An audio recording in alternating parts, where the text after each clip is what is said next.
Welcome back. The Coreflux mqtt broker has commands that allow you to manage all its configurations. You can see this list of commands by typing -h. We call this the hubless mode. It means that, rather than using the Coreflux hub, you're connecting directly with mqtt into your data hub and sending commands. This gives you the option to orchestrate your own system by implementing these commands. For asset management, there are plenty of options. Starting with this example where an asset is already installed. It doesn't yet have a name, so here's how to set that property. All this info is on docs.coreflux.org, under Managing Assets in Coreflux Command Guide.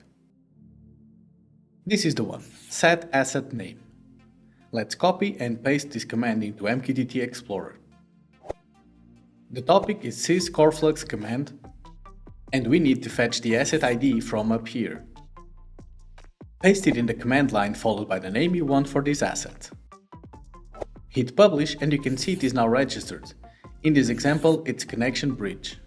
This will also be reflected in the Coreflux hub, and vice versa.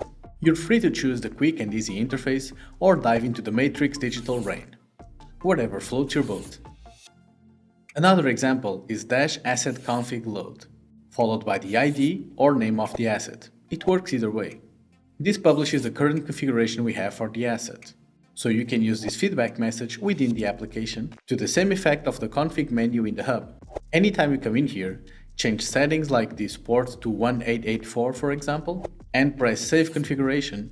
Under the hood, what's running is a -asset config save command with a JSON attached in the front. Like this. This JSON is changing the port back to 1883. Again, you can select the asset by the name or ID. Go back to the Coreflux hub and it checks out. This is the way to orchestrate and configure all your assets. In the next tutorial, we will get into other available commands. See you on the next tutorial.